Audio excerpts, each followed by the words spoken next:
Good morning to all of you. And as I was telling you about the grammar, tense, and other things, today I will tell you about few modal activities which are very necessary to translate any sentence. So our today's topic is modal activity, in which firstly I will tell you about can, could, can and could, right? And when we use can and could, whether we use can and could, the definition can and could suggest a general way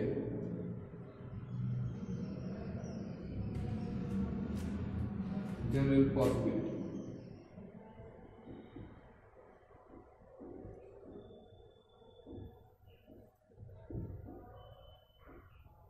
Power, ability,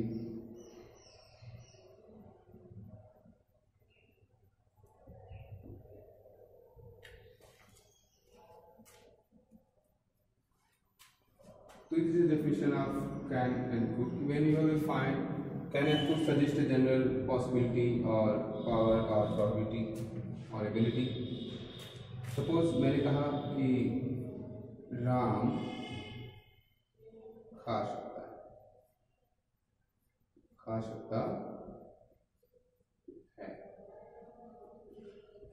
तो राम खा सकता है, Ram ability दिखा रहे हैं उसको, वो इतना योग्य है कि वो खा सकता है, ये डिफाइन एबिलिटी।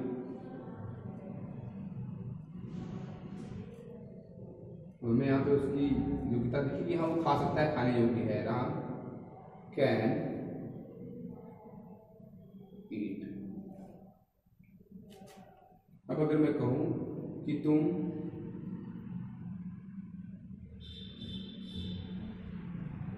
मेरी पुस्तक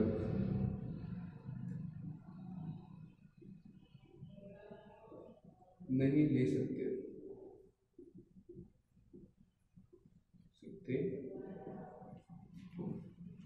अब यहाँ पे मैं क्या दिखा रहा हूँ,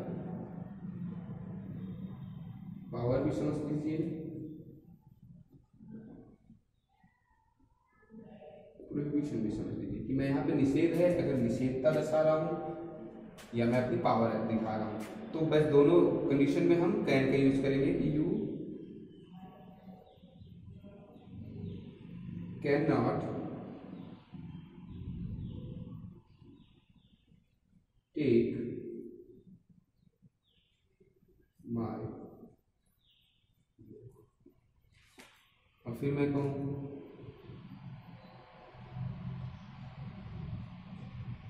यहाँ कोई नहीं आ सकता है।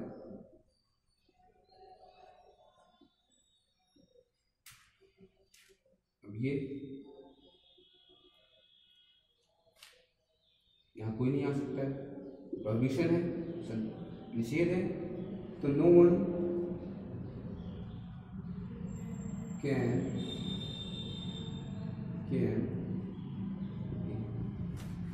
so when we find any type of sentence that show any type of possibility, power, ability or prohibition or skill, then we use can.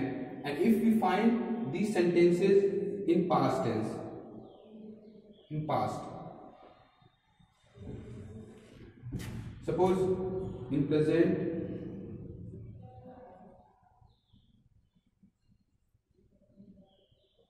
for request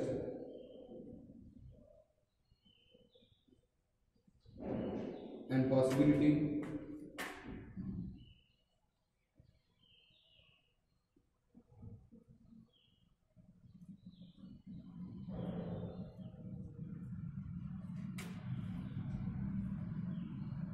we can use could कि अगर वर्तमान समय में कोई रिक्वेस्ट की जा रही है आपस में इन जनरल वे, जब हम कोई दो व्यक्ति बात कर रहे हो, आपस में बात कर रहे हो और उसमें एक दूसरे से रिक्वेस्ट की जाए तो हम वहाँ पे कोड लगा सकते हैं। और अगर ऐसा पास्ट प्रेजेंट में है तो हम वहाँ पे कोड का इजीली यूज कर सकते हैं कि क्या मैं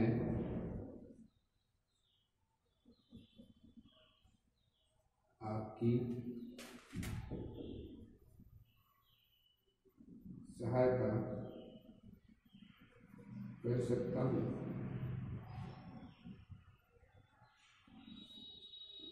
अब एक तो फर्स्ट मैं यहाँ लिखूँ can I help you, correct. लेकिन मैंने कहा कि अगर रिक्वेस्ट होती है तो हम कुड का यूज करते हैं।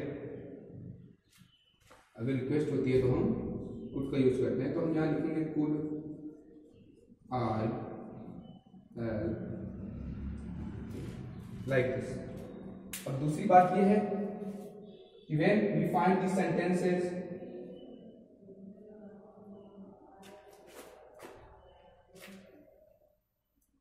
इन पास्ट टेंस,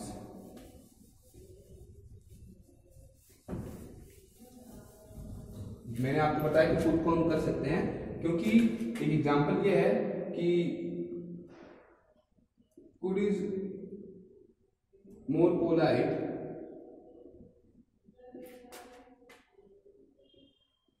देन कैन। तो हम कह सकते हैं कि कुड जो है कैन की तुलना में अधिक विनम्रता दर्शाता है, इसलिए हम प्रेजेंट में कभी भी अगर कोई रिक्वेस्ट करते हैं तो हम कुड का भी यूज कर सकते हैं और कैन का भी। कैन का यूज करेंगे तो वो करेक्ट है, लेकिन अगर मैं बहुत ज्यादा विनम्रता के साथ अगर अपनी रिक्वेस्ट कर रहा हूं तो वहां पे हम कुड का यूज करते हैं। अब उसके बाद मैंने कहा कि अगर हमें पास्ट में मिल जाती है activity, find that activity in the past, then we use could. जैसे तुम पोटला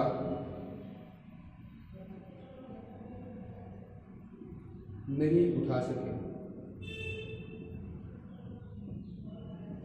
तुम पोटला नहीं उठा सके, you could not lift the bundle, तुम पोटला नहीं उठा सके। या मैं कहूं वे यहां से जा सकते थे,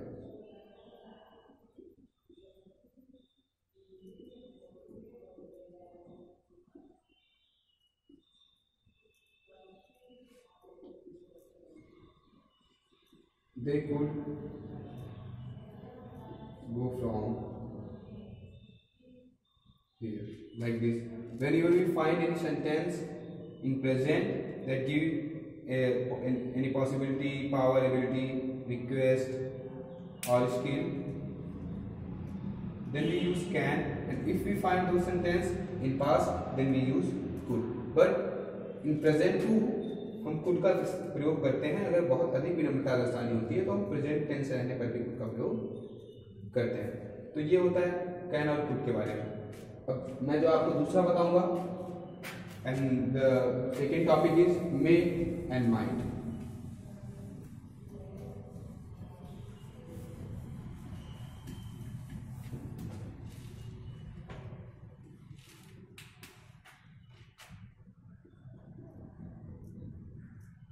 may and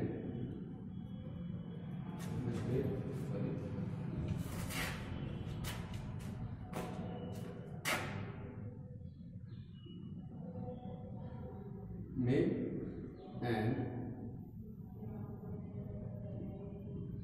might, the second English, may and might. May and might also express the possibility to do something.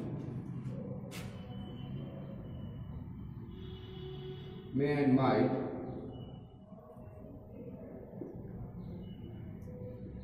also express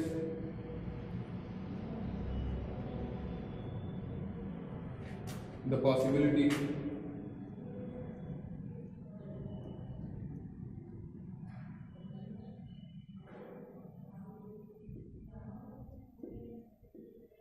of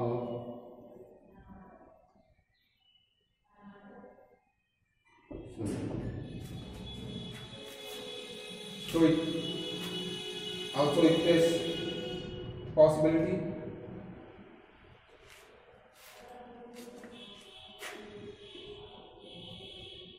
लेकिन माइट का यूज करते कब है? माइट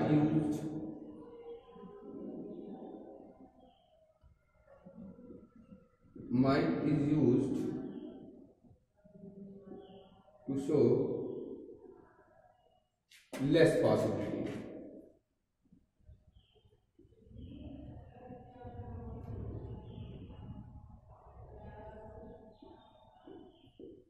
माइट का इस्तेमाल कम संभावना अगर होती है तो वहां पे माइट का इस्तेमाल करते हैं। अदरवाइज अगर किसी चीज की संभावना दर्शाई रहती है तो हम वहां पे मे का यूज करते हैं। जैसे मैं कहूँगा कि वर्षा हो सकती है, वर्षा हो सकती है, वर्षा हो सकती है, संभावना है। मौसम को देख के कोई कहेगा ना यहाँ बरसात हो सकती है, तो मैं यहाँ कहूंगा इट मे रेन। लेकिन अगर इसी को मैं कहूं कि वर्षा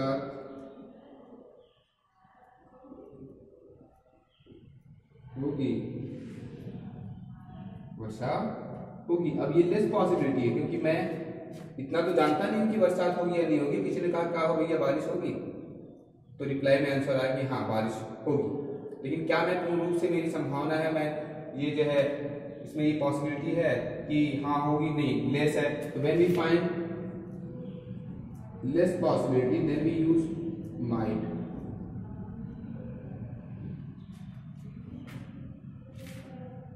अब हम इसे दूसरी तरीके से भी कर सकते हैं कि इट विल रेन भी सही है, लेकिन it is more better than that. या मैं कहूं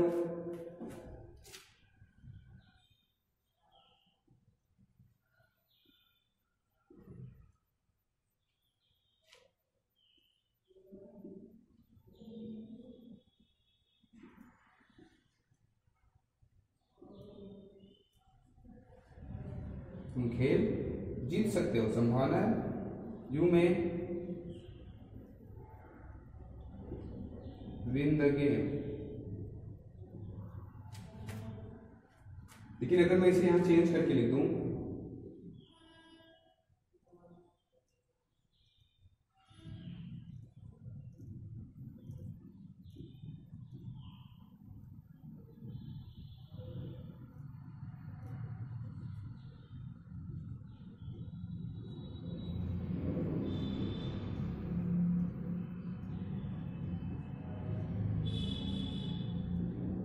तो मैं लिखूंगा you might win the game, क्योंकि मैं निश्चित पहले से तो नहीं कह सकता कि तुम जीतोगे। अगर मैंने ऐसे कहा तुम जीतोगे तो भी कम संभावना है, लेकिन अगर मैं खेल देखने के समय कह सकता हूँ कि हाँ well done, you can win, you may win, तुम जीत सकते हो। तो मैं उसको मैं ही कहूँगा क्योंकि मैं ये संभावना दर्शा रहा हूँ। दूसरे की बात को जब मैं बताऊंगा कि उसने क्या कहा, तो ये संभावना जब मैं पॉसिबिलिटी दर्शाऊंगा या तो वहाँ पे हम माइट का यूज करेंगे। और अदरवाइज अगर पास्ट मिलता है तो हम माइट का यूज करते हैं, प्रेजेंट रहता है तो हम मे का यूज करते हैं अगर संभावना दर्शाई जाए। अब इसके साथ साथ सिर्फ ये जरूरी नहीं कि संभावना दर्शाई जाए, मे का यूज होता है विश के लिए भी। अगर मैं कोई विश बताऊं, जैसे मैंने कहा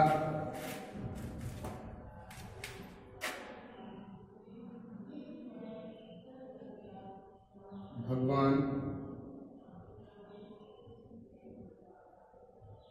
तुम्हारा भला करे। बहुत सारे लोग कहते हैं आपको भगवान तुम्हारा भला करे, मे गॉड ब्लेस यू। या कोई कहता है कि तुम्हारी उम्र लंबी हो, तुम्हारी उम्र लंबी हो। अब मैं अपनी इच्छा, अपनी कामना दर्शा रहा हूं, तो जब मैं अपनी विश बताता हूं तो मैं वहाँ पे मे का यूज़ करता हूँ। अगर मैं अपनी इच्छा दर्शानी है तो हम मे का यूज़ करेंगे कि you may live long like this, तुम्हारी उम्र लंबी हो।